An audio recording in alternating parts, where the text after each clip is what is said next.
রবিবার গরুমারা জাতীয় উদ্যান সংলগ্ন লাটাগুড়ি চালসা জঙ্গল পথে অবস্থিত মহাকাল ধামে ঐতিহ্যবাহী মহাকাল পুজো অনুষ্ঠিত হলো।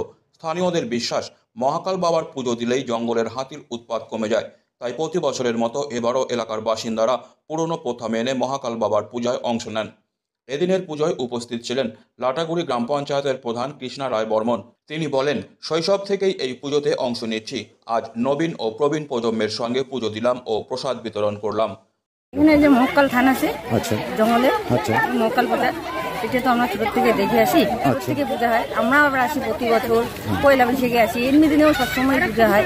আচ্ছা, আজকে কি পুজো দিলেন, কাকে পুজো দিলেন? এই যে মহাকাল বাবা। মহাকাল বাবা, এটা কত বছর ধরে আপনার মনে হয়? তো আমার জন্মের আগে থেকে অনেক বছর থেকে, আমি তো সেই ছোট থেকে দেখি। আপনি তো এখন প্রধান পদে দায়িত্বে আছেন এখানকার, তাতে কি মনে হয় যে এরকম একটা পুরনো ঐতিহ্যকে ধরে রাখতে পারছেন? ভালো লাগছে? হ্যাঁ, ভালো। এতে গ্রামের মানুষরা আসে? হ্যাঁ, সবাই আসে। এরা মূলত কোন গ্রাম থেকে আসে? পর্যটক যেগুলো ঘুরতে আসে সেগুলো পূজা করে, আমরাও আসি অনেক জায়গা থেকে আসি। তাও মানে আপনার ছোটবেলার কিছু স্মৃতি মনে পড়ে যেখানে আসতেন আগে? হ্যাঁ, মনে পড়ে। আসি। আচ্ছা, মাঝখানে কি কোনো সময় বন্ধ হতে দেখেছিলেন? এটা বন্ধ হয়নি, এটা তো একটা মানুষের বিশ্বাস আছে। হ্যাঁ, এই ঠাকুরের প্রতি এটা পুজোটা দেওয়ার মূল কারণটা কি? মানে মহাকাল বাবা, মহাকাল থান।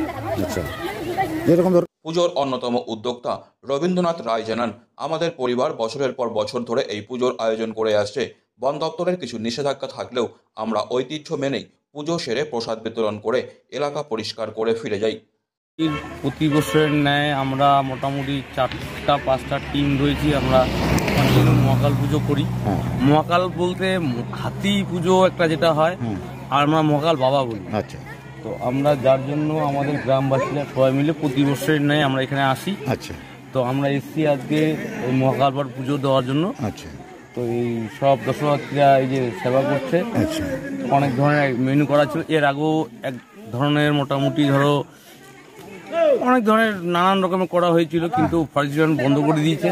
কিন্তু আমরা এখন আমার নিজের বাড়ির থেকে সবকিছু যা করে রেডি রান্না করে নিয়ে এসে, হ্যাঁ রান্না করে নিয়ে এসে এই সব দর্শনার্থীদের খাওয়াচ্ছি। আচ্ছা, মানে পুজো প্রসাদ, পুজো পাঠ হয়ে গেল, এই যে খাওয়া দাওয়া হচ্ছে আপনি দেখুন।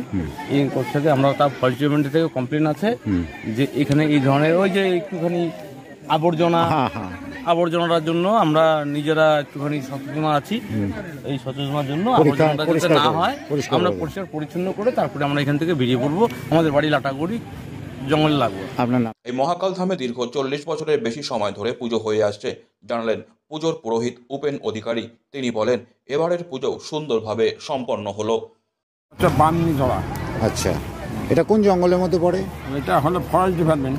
কোন জঙ্গল? এটা জঙ্গল, এটা মানে লাটাগুড়ি এরিয়ায় পড়ে। আচ্ছা, এই পূজাটা আপনি কতদিন ধরে করেন? মেলা দিন থেকে করি। তাও টেবি হয় নাই, তার আগের থেকে। তাও কত বছর হবে? কমসে কম হলো 40-এর কাছাকাছি। আজকে সেই পূজা সম্পন্ন হলো। হ্যাঁ। আচ্ছা, এখানে কার পুজো করা হয়? এটা হয় মহাকাল পূজা। মহাকাল পূজা। আচ্ছা, এটা বছরে কয়বার হয়? বছরে ওই একবারই হয়, আজকের দিনে। জঙ্গলের গভীরে অবস্থিত এই মহাকাল ধাম ও তার ঐতিহ্য আজও স্থানীয় বাসিন্দাদের কাছে এক বিশ্বাস ও সংস্কারের প্রতীক হয়ে রয়েছে।